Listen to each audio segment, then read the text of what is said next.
Hello, friends. Welcome to the Tell It Like It Is podcast. I'm your host, Alexi Bailey. We have a very special guest today. Hi, Annie. How are you? Hi, I'm good. How are you? All right. Thank you for joining us. I'm in New Jersey right now, and it's 9 o'clock at night. Oh, yeah, I'm in Hawaii and it's 4:11 p.m. So it's pretty late on your end. Yes. No, I'm just glad that we got a chance to connect. I'm just very excited because I saw everything that you're doing online, and I'm just appreciative that you take some time to connect with me and just share a little bit about your journey. Yeah, no, thank you. It's a great opportunity and thank you so much. It's an honor to be here. Thank you. Where were you born? I was born in American Samoa. It's a US territory in the South Pacific. We're near Fiji, Tonga. We're known as the Polynesian Islands. And we are also a US territory, which is why I'm in the United States of America. So that's not where you are now. No, we're a military family. I was in the Air Force. I was in the military. I got out, separated with my pregnancy, but we are currently stationed in Hawaii. So you served in the military? I did, yes. What branch? Air Force. Oh, nice. Awesome. Yeah. Awesome. So when did you make the transition? Have you been hopping around? Yes. So I transitioned out of the military back in September 12, 2020. So I'm going on my second year. Yeah, got out to be a stay-at-home mom. So And you have 3 beautiful children. yes, sir. Thank you. So you served in the military. How long were you there? So I actually started right out of high school, but I didn't enlist right away. I attended the Air Force Academy. So I went through the commissioning, all the good things, graduated 2017, ended with that, and then was in until 2020. I could have furthered my career, but it just wasn't worth it given the pros and cons of my kids and just being a mom. And so I decided to do that and support my husband in his military career. So Military family. yes. All right. Well, what are you working on now? I know you have a class to go to after this. Yes. Well, right now, so I'm working on my master's. So I have like school going on. I'm still doing my best to kind of like get that going. But yeah, it's just a lot. I'm full-time mom, so schedules, it's all about scheduling. So I'm grateful that I have this time with you. I do have like my husband, making it work with the kids. So it's just a busy life right now, but we do, when you make time, you can get something going. If that makes sense. What are you studying? Civil engineering, but my master's will be in construction management. All right. Sounds ambitious. Oh, it's a struggle, but I love it. So Absolutely. And you also do fitness. dancing. So I'm a Polynesian dancer. I've been dancing since I was 4. And I got to compete while I was in college. So I would travel to California mostly to compete in Tahitian dancing, and or known as Ori Tahiti at a Tahiti fete. So yes, and that's just my way of fitness. That's the kind of fitness that I know best for my body. And I'm really grateful that it translates to a lot of the moms and the women online who have fun with it. So I've created this fitness class to kind of, get everything going. And mostly it's been the best thing for me in my pregnancies. I've been having, my kids are really young in age, and I've had my last one like back to back. So my last 2 back to back. So Oriteiti has been like the best thing for me. Yeah. So would you say that you grew up as American or like what was your cultural background? Yes. So I was born in American Samoa, but my parents are from Western Samoa, or Samoa, known as Samoa right now. There are two different Samoan islands. So one is an independent country and one is a US territory. I think to kind of explain the whole situation, long story short, my parents are from the independent nation of Samoa, country of Samoa. And my dad, I don't know if you know John Wayne, he was like this cowboy, like, Sure. yes, all right. So my dad had, I guess, a big crush on John Wayne, wanted to, watching those movies and wanting the American dream. My dad was born in 1950, so you can try to see like, what he was envisioning. So we migrated from Western Samoa, or from Samoa to American Samoa, so that he wanted his kids to be a part of that big American dream. So I would say, yes, I consider myself as an American Samoan. Definitely, yes, an American Samoan, because I've been influenced both ways, but to the core and to the root of who I am a Samoan. Okay, beautiful. Um, what would you say about the culture? I would say that we are very, I'm not sure. I want you to ask me some specific questions. I'm really bad at answering like vague questions. So please let me know. I know you gave me a list, so I can talk about our cultural practices and all the Yeah, things. yeah, do that. Tell me.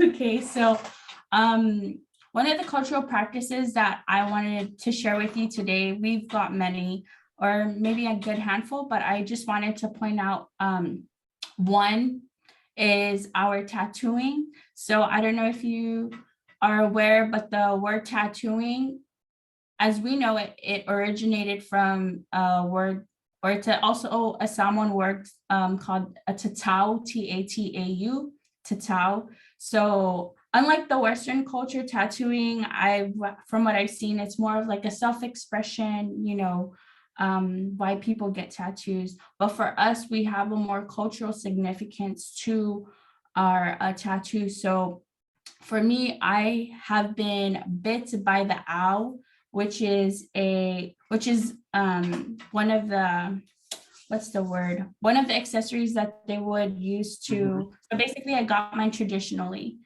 How old And were you? it was right after I graduated college. Right. So 5 years ago, I'm going on 5 years with my what we know as the malu, and this is specifically for women.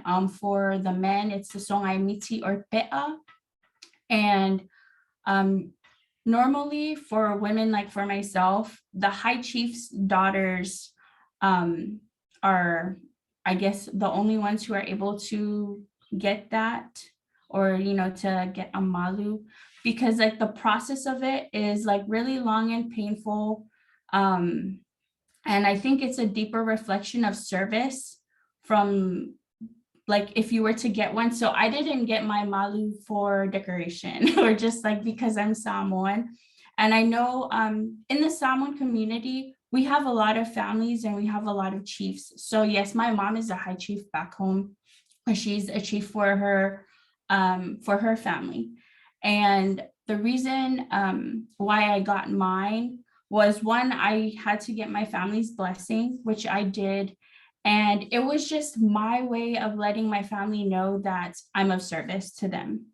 Like I want to, contribute to my family's like growth and so on and so forth. So it's more of like a stamp of saying like, I'm here and I'm here to serve, our community and our people. And you belong to that family. Yes. So is it identical for everyone? No, yes and no. So because times have, I mean, there are people, let me just answer the question. Sorry, I digress a lot. There are two families right now that I know of. I could be wrong, but they have their own pattern. So a lot of Samoans, they to each family they have a specific pattern. So yes. So the answer is not the same. All right. Well, you said you've been to California a few times. Where else have you traveled to? To Vegas, Missouri. So a lot of the times, the states that I'm naming is really due to the military and like traveling. I did play soccer in college as well, so I got to like go around with that. And then I was stationed in New Mexico. So yeah, not too many places, but I've been to a couple. That's more than a lot of people, I would say. So a lot of what I believe in is the value of community and tradition. And I think sometimes some people don't have that. So the fact that you're able to have that connection to your family, to me, that's meaningful. And I appreciate hearing about that. And I think a part of the audience wants to, it's I call it the good old days, right?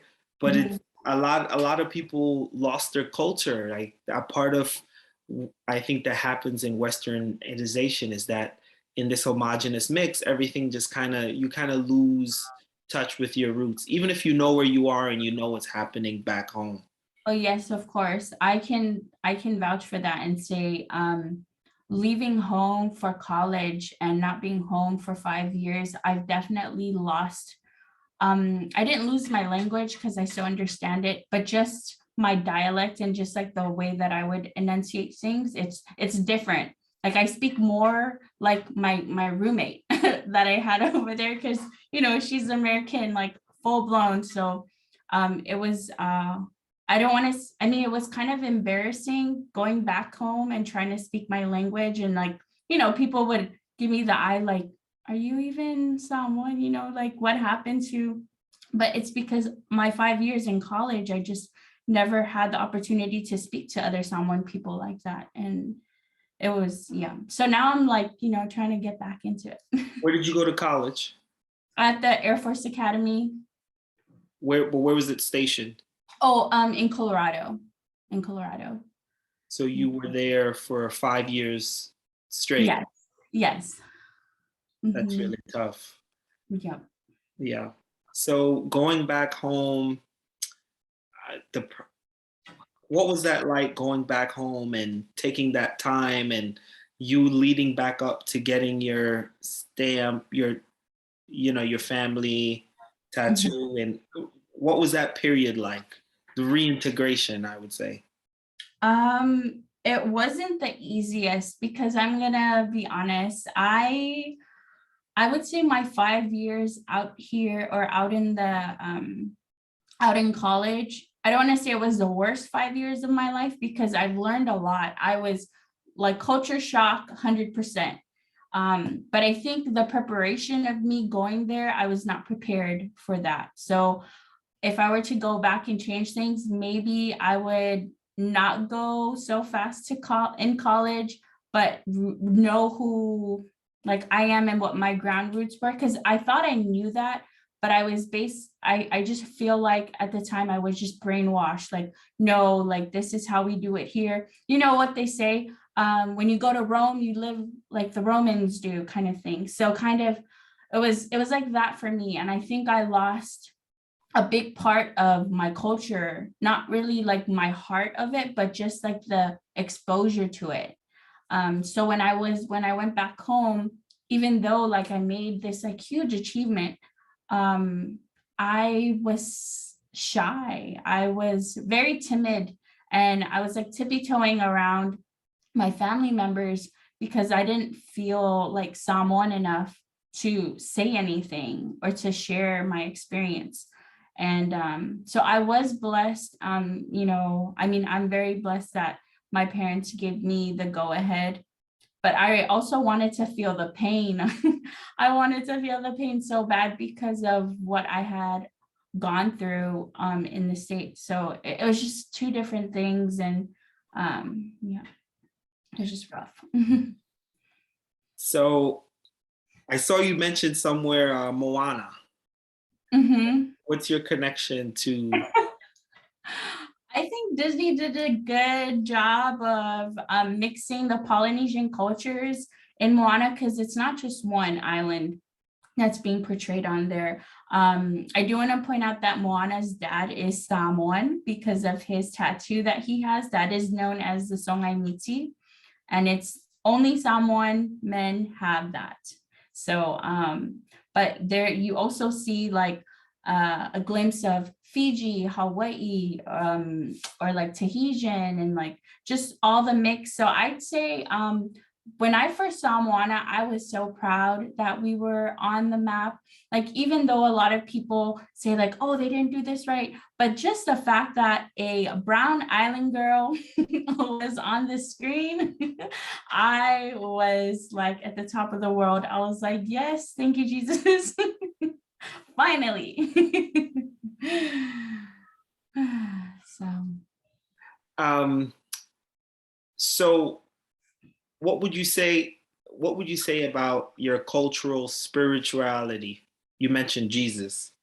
Yes. So I mean, I was born in the church and still, let's just say that in 1830s, and I know this because it's like a history like note that I've just known. 1830s is when John Williams, that was his name, the missionary that came to Samoa and shared, the word of God. And I would say that I don't want to say all Samoans, but majority, especially on the island, we have some kind of Christian faith, whether it's we have a lot of Roman Catholics, Mormons, Protestants, Methodists. Like, we believe in God. What were you guys practicing up to that point? And does any of that remain? Or what was the transition like? So, and I know everyone has their own story, but what one of my grandmother's friends, because my grandmother passed when I was like 4, so I didn't really get to know her, but one of her friends that I know who lived with us, she shared with me, and I won't ever forget this, but she shared with me that we used to, what we believed was when our family members like would pass, they would reincarnate into like the sun or like the ocean, or the foundation of like, what do you say? Yeah, like the grounds, that brings us crops and like food. Right. And so, yeah. So it sounds like you weren't told much about the previous spirituality before. Mm-mm. No. Are there people still holding on to it? Is it around? Is it not a thing? I don't think it's a thing. I don't think so, from the exposure that I've known, my family and other people that I know to be. I think we're all set in stone in like the gospel. Okay. Well, I'm a Christian too. Christ, yeah. So generally, what has the transition been like, with the Western American involvement on the islands? I think it's definitely, I don't want to say change, but it has influenced a lot of things in terms of, let's say our congresswoman, it's a woman, it used to be a Congress, the one before her, our late Honorable Father Mavaenga, he was a congressman for my entire life until he had passed. And then next thing you know, but within those years, she was still so I think it's just influenced in terms of I'd say trying to give like women's rights, women taking lead. Okay. And I mean, and just recently, I would say, I think people are now realizing the importance of mental health. And because before it was just not a thing. And Samoan parents are very stern, very strict. There's no way around that. But I think with the influence from the Western culture and just realizing that mental health is important, I do believe that some parents, or even my parents even, are taking like a different direction, or like in speaking to like their kids, like just those little things, it matters, because the way I was brought up, that wasn't even a conversation to have. So I think for the good, and then I'm sure there's also some like bad eggs in there too, but I wouldn't know about that.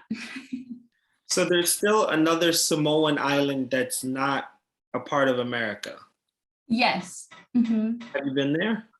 Yes, so that's where my parents are from. And growing up, I would travel there like every weekend. I actually How named would you that my get there? home. Pardon? How do you get there? Oh, it's just like a 30-minute plane ride or an 8-hour boat ride. Okay, it's pretty far. Mhm.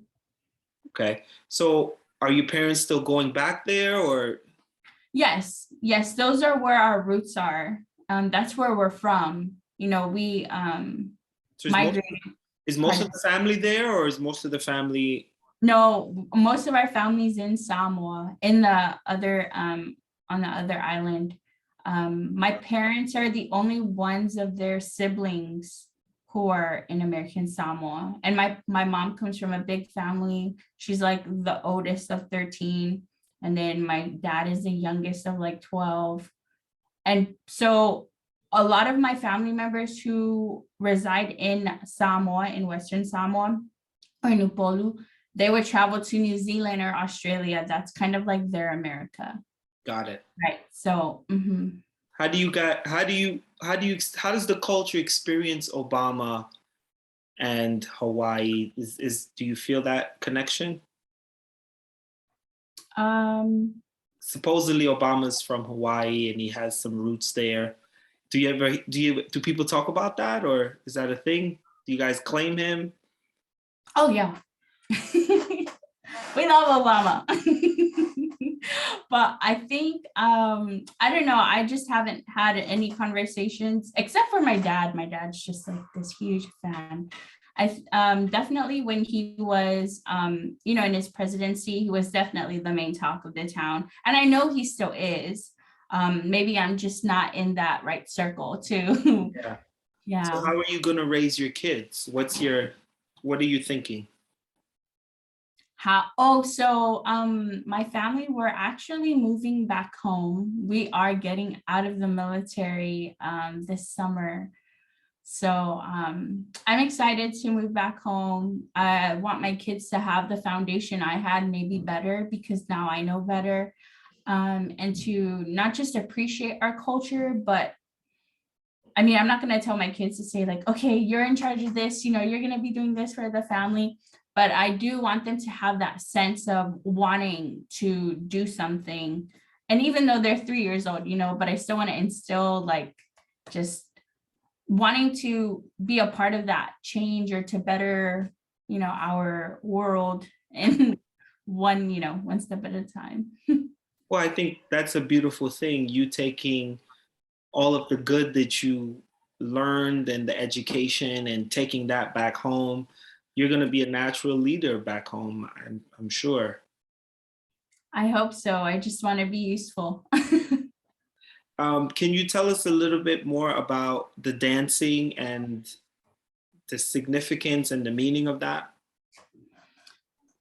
So when I was saying I danced till I was 4, I was, you know, actually specialize in the Samoan Siva, which is the Siva Samoa, which is a Samoan dance.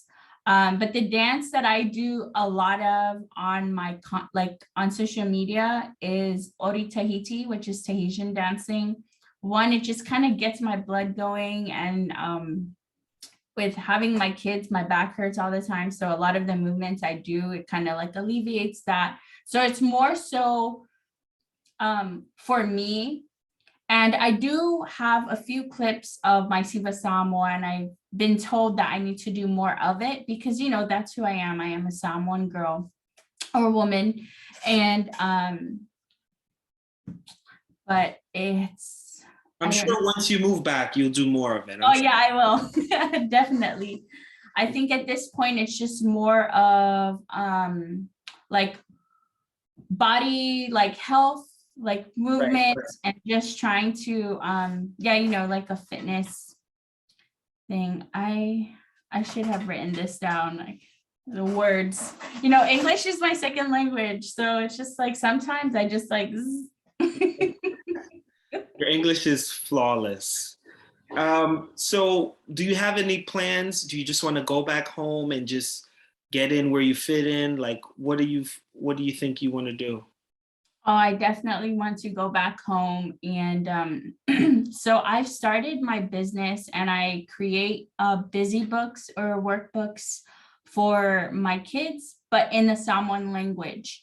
And I know we don't have that back home. So I definitely want to go, I don't know, partner with the Department of Education and see if I can like fit somewhere in there, because language is definitely important. I I know that in my upbringing it was important, but when I transitioned from here to school or like just out of the island, maybe it wasn't that important because I didn't get to speak it, but I don't want that disconnection to happen to anyone. So I want to be able to create those little like flashcards or something. So definitely want to go try to be a businesswoman back home, or even find a job like with my degree and everything. Just try to fit somewhere, but Sure. most importantly and priority, my kids. Yeah. I'm sure you'll be a major asset. You've had a lot of experiences, and I think the Western world is kind of expanding. So Yeah. when it meets culture, it needs a go in between, you know, someone who can kind of navigate that. And I think you'll have that unique skill, something Yeah. that'll be a real asset to the community. Thank you so much. I really do hope so. I'll take that with me. Yeah. Definitely, keep me in the loop, and I'd love to hear more about your journey. You know, Yeah, I think we are one people, you know, and I think I believe it. we need to communicate more. And, you know, social media and the internet allows us to do that. Yes. And I'm excited for opportunities like this when, you know, we can not just hit the like button, we can reach out and have conversations and get involved in each other's lives. And, um, you know, you're you're spreading the word about what's happening on the ground there, and we're not just leaving it to the broadcaster on CNN to tell us. Yes, So definitely, I want you to keep me in the loop, I and will. let's, you know, have a dialogue. And um, Hopefully we can chat when I'm in Samoa in the summer. well, absolutely, we will. I think that we we have to be there for each other, and I think we are doing that. So I'm just glad to be a part of that. And everyone who sees this, they're going to instantly get it. You know, New Jersey and Hawaii having a conversation. And that's how you bridge the gap, you know, hearing other people's story and getting involved. Yeah. Really quick, my son has a question. Yes. Um, Just quick, come around, come all on. right. So my question is, who is the oldest person in your family? So I'm the youngest, and my oldest sister, she is, wait, I'm 27. She is 48. But my dad is 73.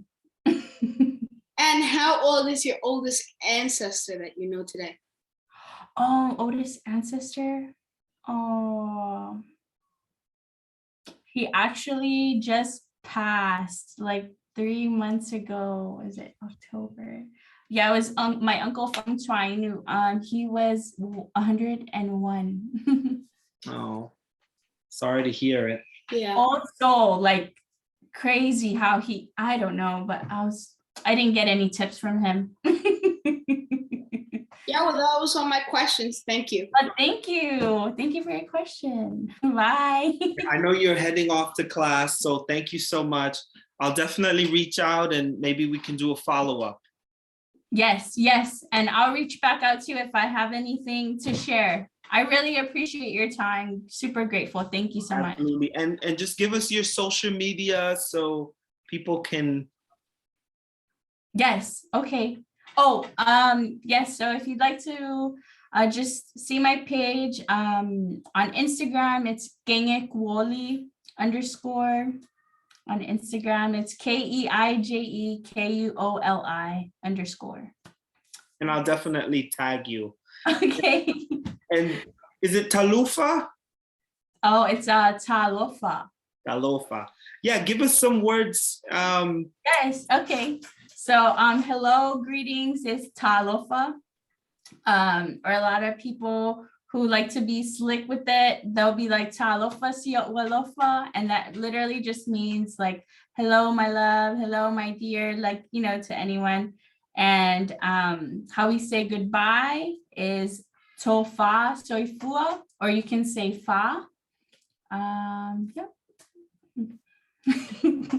I appreciate you so much. And I don't want to keep you. I want you to be on time for your classes. You're doing really well. And I look forward to hearing more. Thank you so much. Yeah. So can you say your name again? So my name is Lefanga Wali'i Ani Amosa. But my nickname or my nickname that I go by online is Keigi Kuoli. And what does your name mean? So Keigi is another way to say Tene, which is girl in Samoan, and then Kuoli, it's not known as like a bright word in the Samoan culture. It's actually known like an underdog, like very like underrated. So I like to, my cousins called me this while I was growing up because I was living in the American territory. So whenever I go back, they'll like tease me and be like, no, you're still like, you know, like, yeah, they try not to like hype me up. So Right, exactly. I'm sure a lot of them envy you because no. No? No, if anything, they like that we're on the other island, so we can bring like snacks that they don't have on, you know, so we just, you know, we make it work for each other.